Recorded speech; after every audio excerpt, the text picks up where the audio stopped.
Muatan pelajaran Bahasa Indonesia. Menjelaskan informasi dari teks melalui ringkasan. Ringkasan adalah intisari sebuah teks. Saat menjelaskan informasi dari teks melalui ringkasan, kamu hanya perlu meringkas isi teks dengan cara mencatat informasi penting dari teks yang kamu baca. Informasi penting tersebut biasanya disampaikan melalui gagasan pokok ataupun ide pokok dari setiap paragraf. Meringkas isi teks sama dengan menulis kembali isi teks secara singkat. Dalam meringkas, urutan setiap peristiwa pada teks harus sesuai dengan isi teks yang sebenarnya. Menuliskan informasi dalam bentuk peta pikiran. Ada banyak cara untuk menyampaikan informasi pada suatu teks. Informasi-informasi yang telah kita dapat sebaiknya ditulis secara ringkas dan jelas agar pembaca dapat memahaminya. Kita dapat menyampaikan informasi pada sebuah teks ke dalam beberapa kalimat. Selain itu, kita juga dapat menyampaikan informasi tersebut melalui peta pikiran. Peta pikiran adalah menuliskan informasi yang kamu dapat pada sebuah teks dalam bentuk kotak-kotak dan saling berkaitan. Informasi dalam peta pikiran ditulis dengan ringkas dan jelas. Ayo simaklah teks berikut. Masjid Istiqlal dan Gereja Katedral. Di Jalan Medan Merdeka terdapat dua tempat ibadah yang sangat terkenal, yaitu Masjid Istiqlal dan Gereja Katedral. Kedua tempat ibadah tersebut dibangun berdekatan. Masjid Istiqlal dibangun pada tanggal 24 Agustus 1961 dan diresmikan pada tanggal 22 Februari 1978. Masjid Istiqlal merupakan masjid terbesar di Asia Tenggara.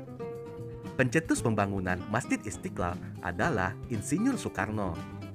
Sedangkan Gereja Katedral dibangun pada tanggal 16 Januari 1899 dan selesai pada tanggal 21 April 1901.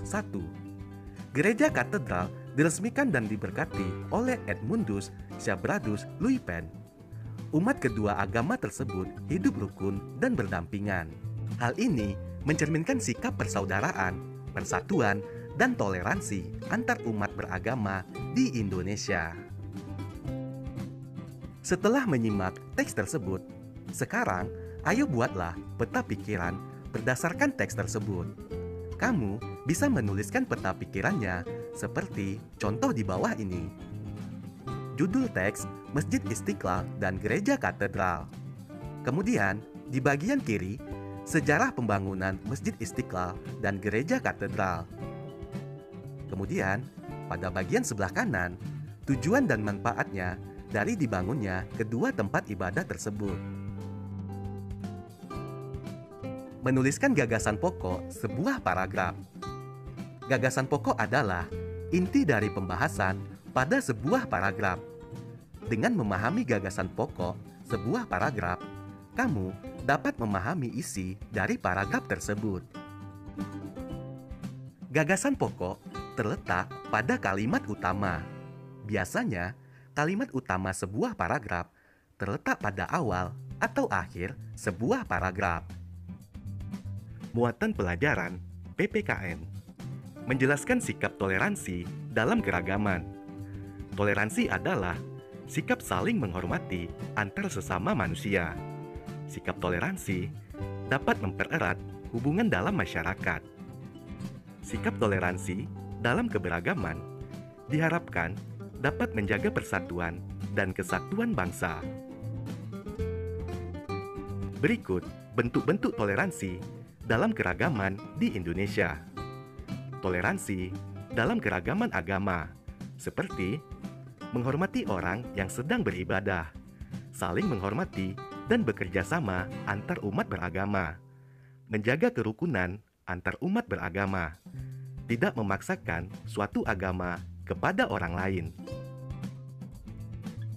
Sikap toleransi dalam keragaman suku bangsa, seperti saling menghormati antar suku, berteman tanpa membedakan suku dan ras, mengembangkan rasa persatuan dan cinta tanah air.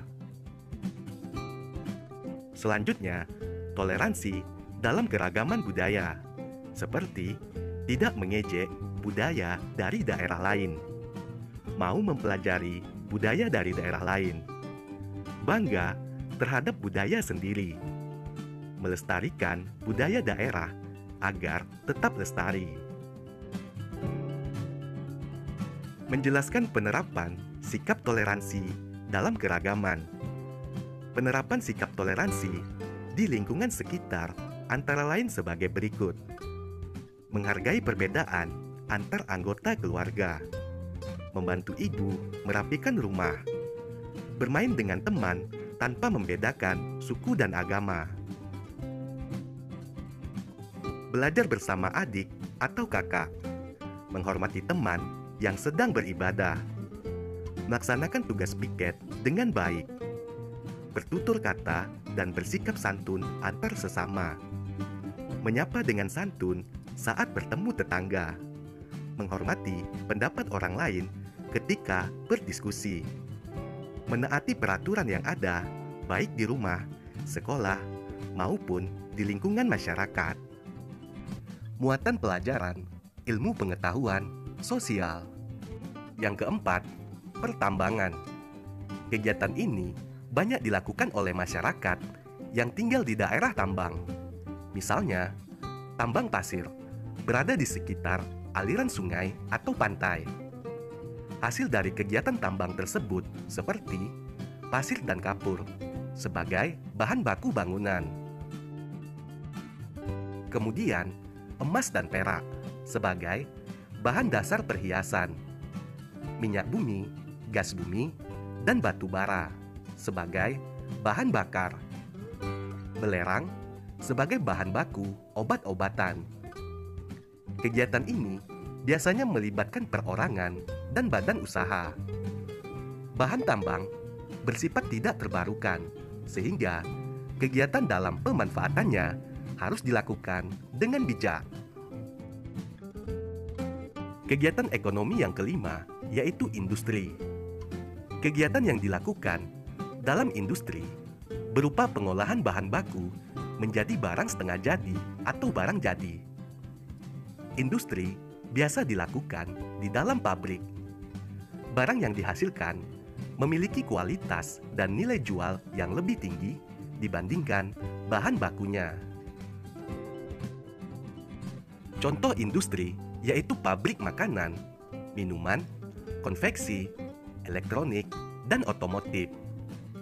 Kegiatan ini biasanya melibatkan masyarakat yang tinggal di sekitar pabrik. Yang keenam, perdagangan. Kegiatan ini banyak dilakukan oleh masyarakat yang tinggal di pedesaan hingga perkotaan. Kegiatan perdagangan banyak dilakukan di pasar atau badan usaha tertentu.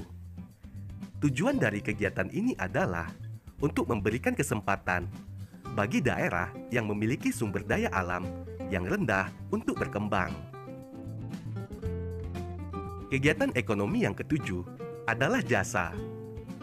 Jasa berupa pelayanan untuk memudahkan masyarakat dalam memenuhi kebutuhan. Kegiatan ini biasanya melibatkan orang-orang yang memiliki keahlian khusus, seperti dokter, guru, dan kurir. Muatan pelajaran, seni budaya, dan prakarya. Membuat karya seni, kolase, dan montase. Bahan-bahan yang digunakan dalam membuat keempat seni teknik tempel tersebut, yaitu kolase, montase, mozaik, dan aplikasi, berbeda-beda. Bahan-bahan yang digunakan dapat memanfaatkan bahan-bahan bekas atau bahan alam yang kamu temukan. Berikut ini adalah contoh karya seni kolase kupu-kupu dari biji-bijian. Contoh karya seni montase dari majalah bekas.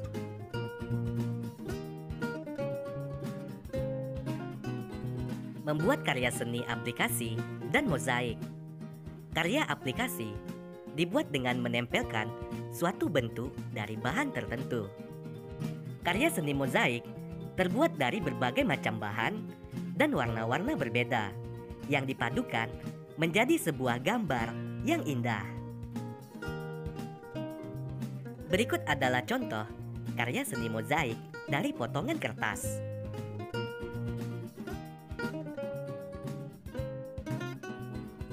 Berikut contoh karya seni aplikasi dari kain flanel.